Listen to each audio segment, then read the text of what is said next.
What's up guys? Welcome back.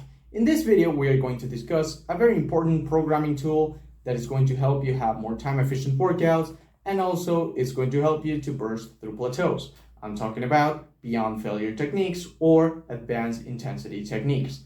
Now, I want to make a disclaimer, and that is that if you're a noob, if you're a beginner, then skip this video because you already struggle to push your sets close to failure, let alone to failure. And on top of that, I want to talk about techniques that are going to allow you to go beyond failure. It doesn't really make sense for you to incorporate that information now. First, focus on pushing your sets as hard as possible and to learn to consistently get close to failure, and then we can start talking about implementing these techniques. With that disclaimer out of the way, we can begin. The first point we need to talk about is what are advanced intensity techniques or beyond failure techniques? Well, as the name entails, it is a way to prolong a set beyond the failure point to accumulate more effective reps.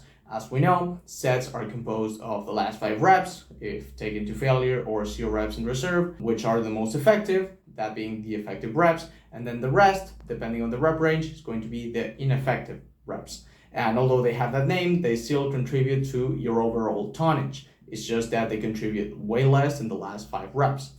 With that in mind, what these techniques do is skip the fluff, right? The ineffective reps, and then go straight for the meat, for more effective reps. Now, why don't we do this all of the time? Well, the first thing is that it's going to accumulate a lot of fatigue, because the closer you get to failure, the reps get more stimulatory, but also more fatiguing. So what ends up happening is that if you were to replicate these techniques all of the time with high volume, you would end up running yourself into the ground, because you would accumulate more fatigue that you can handle. So you would have to basically deload or take time off. But they are still a great tool to have very time efficient, fun workouts that are going to ensure you get the most out of each set. And on top of that, they have a very similar result to, for example, let's just say you did a beyond failure technique and you got 5 extra effective reps. Well, you basically got 2 sets worth of effective reps in just one, which saves a lot of time. The only downside is that you don't get the ineffective reps accumulated. So always keep that in mind. It is a tool that you can use to be more time efficient, not necessarily it's going to be better, okay? With that in mind, we also have to ask, how do we know which intensity techniques, and which I'm going to mention, we have to use? And I'm going to say that it depends on the movement, so its resistance curve, its safety, right? Its practicality, right? Because it doesn't make sense to, for example, let's just say bench press, right? To use drop sets, for example. I think that that's very impractical, and I think you would benefit from, for example, doing a rest pause. The same goes, for example, with, let's just say you're doing bodyweight pull-ups, right? It doesn't make sense for me to do partials on pull-ups. It's better to just do rest pause or controlled or assisted, concentrics. So that's another aspect, the practicality. And also what you're going to get out of it. Because, for example, let's just say supposedly you were to do this on squats, right? The quads actually tire out first in the movement.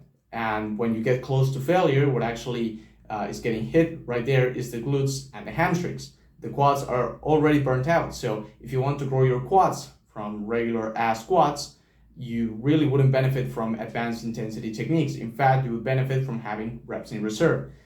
So that's also an aspect you have to take into account.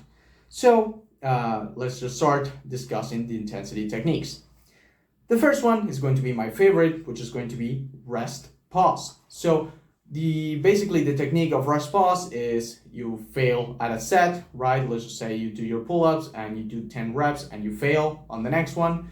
What you do is you take a breather of like 2 to 8, maybe 12 seconds, right, to catch your breath, and then you go back at it again and try to get more reps. And you can repeat this as many times as you want. And that's going to allow you to accumulate more reps. This is the most straightforward way of measuring the extra effective reps you accumulate, basically. Now, off of rest pause, which can be implemented mainly on pull-ups, rows, and maybe vertical pressing. I like to do it on ring pike push-ups and deficit handstand push-ups, just because of the way the movement feels. With this in mind, we can branch off and apply it in different ways. We have the vanilla rest pause, so you fail a set and then you do a rest pause to get a couple extra reps, and that's it, right? Then we can do it with a certain target of reps in mind.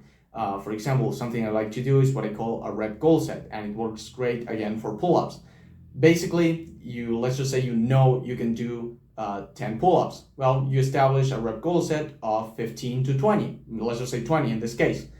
You first go to failure, so you get your 10 reps, right? And then you rest pause, and you keep rest pausing until you reach your desired number, 15 to 20. In my case, you would rest pause until you reach a total of 20 reps. This is going to be very time efficient. It's going to shorten your workouts by a lot. Basically, it's going to trim a lot of the fat, and it's going to be brutal. This is something you have to keep in mind with all advanced techniques, is that if you can't push hard, it's not going to work. So again, use this sparingly, don't abuse it, so you can really make sure you're doing it correctly, and also don't wait with all of the movements, okay? So that's the first one, the rep goal set. Something that you have probably heard that's similar, that is the second technique, is going to be myo rep matching, which works wonders for mainly triceps isolation, I have seen, and also biceps maybe. Basically what you do is you do your first set to failure, right? So let's just say you do your tricep pushdowns to failure and you get 15 reps. Well, the next set, right? Of course, because of fatigue, you're going to fail earlier. You're not going to get 15 reps. You're probably going to get like 12. Well, you get your 12 reps, you take a breather, and then you do the necessary reps until you match your first set. So in this case, 15. You do your 12, you take a breather, and then you rest pause until you reach 15. And then you can do that with your third set, trying to get 15 again, but this time in the third set, you're going to start getting 10 reps, and you're going to have to rest pause 5 extra reps.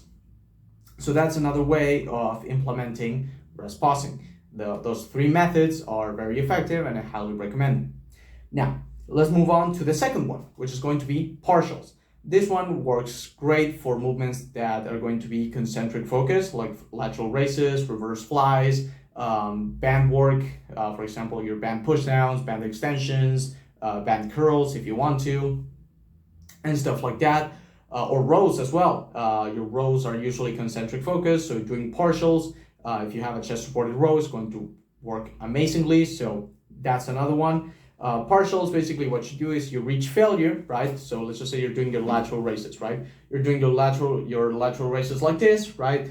You reach failure and you can't get 100% of the range of motion, but you can get 90% of the range of motion, right? So you get your 90%. Then you keep going until slowly but surely your range of motion starts going down until you're literally like doing baby reps at the bottom. That's basically how you would implement partials. Something you have to keep in mind is not that you arbitrarily stop the range of motion, is that you're pushing to get 100%, but you only get 90. So that's basically how partials work. You try to get as much range of motion as possible, but you keep going even though you're not hitting that 100% mark. That is also true for hamstring curls. That movement also will benefit a lot from partials, and I highly recommend you include it, even though I don't train legs. So that's the second one, partials. The third one is going to be assisted concentrics, and this one is my favorite for ring movements. And also mechanical drop set, which we're going to talk in a second, but assisted concentrics are up there. So I use them usually in tandem, so that's how it works.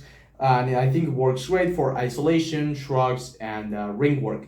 So basically assisted concentrics, what you basically do is you do your reps, right? And usually when you fail a rep, you fail it in the concentric, right? You always fail it in the concentric. So what you can do, because you're stronger in the eccentric, is that you can help yourself either by cheating, using momentum, assisting with the other hand if you're doing a unilateral movement, get your mindset off the gutter.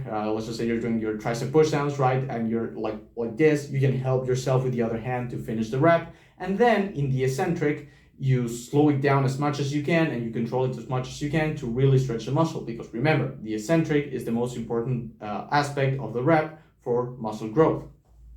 So you basically help yourself on the concentric and then control the eccentric as much as possible. That's going to allow you to get extra stimulus from each set. It's hard to quantify the amount of extra reps you're getting, the same with the partials, but it is still going to allow you to accumulate effective tension. Let's just call it like that. It's just that it's going to be, in this case, mainly eccentric. So that's the third tool. It's going to be assisted concentrics.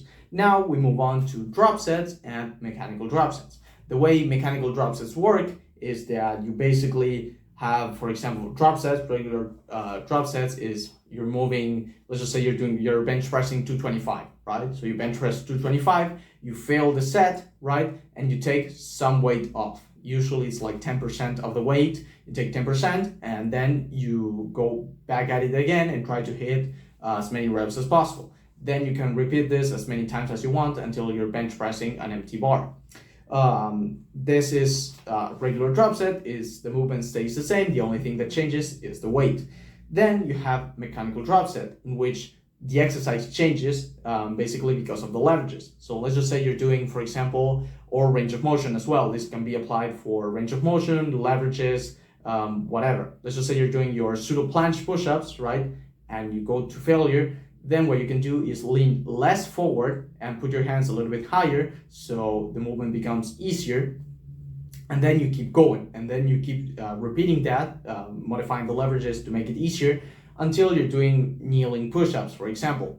You can repeat this as many times as you want, or for a better example, you can also think of ring curls. The closer you are to the anchor point, the more horizontal you are, almost like an inverted row, the harder the movement is. So you can start fully horizontal with your ring curls, and then as you fail, you can start leaning away from the anchor point, right, until you're basically as vertical as possible. That is also a mechanical drop set. I would recommend doing this mainly with pressing movement, horizontal pressing, for example, safe horizontal pressing, keep that in mind. It's going to be for example, your ring push-ups, machine is not going to be able, but ring push-ups, regular push-ups, you can go from decline push-ups to diamond push-ups to regular push-ups and stuff like that. You can experiment, but I think this works wonders with calisthenics because you have multiple ways of modifying leverages.